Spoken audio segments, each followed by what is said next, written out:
Hello everyone, সবাইকে নমস্কার। আজকে এমন একটা রেসিপি এনেছি যে রেসিপিটা বানিয়ে জামাই ষষ্ঠীর দিন সবার বাহবা কুড়িয়েছি। সবাই খেয়ে বলেছে দারুণ হয়েছে। অনেক কিছু বানানো হয়েছিল জামাই ষষ্ঠীর দিন, বাট এই মিঠা রেসিপিটা বানিয়ে সবাই বলেছে দারুণ হয়েছে। যাই হোক, রেসিপিটা বানানোর জন্য নিয়েছিলাম গোবিন্দভোগ চাল। সেটাকে ভালো করে ধুয়ে আলাদা করে শুকিয়ে নিয়ে সেটাকে মিক্সিতে গুঁড়িয়ে নিয়েছিলাম। এরপর কিছু ভাঁড় এনেছিলাম দোকান থেকে, সেগুলোকে ভালো করে জলের মধ্যে ভিজিয়ে রেখেছিলাম আর আলাদা করে তুলে রেখেছিলাম।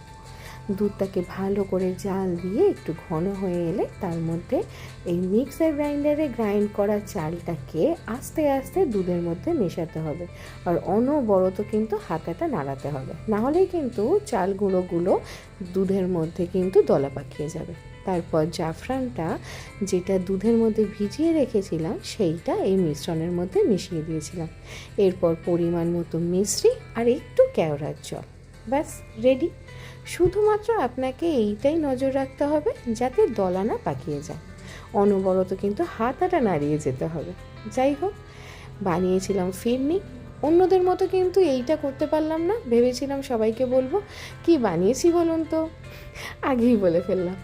যাই হোক, ফিরনিটা বানাতে গিয়ে মাটির খুঁড়ির মধ্যে ভালো করে সাজিয়ে একটু পেস্তা কুচি আর দিয়েছিলাম একটু করে জাফরান।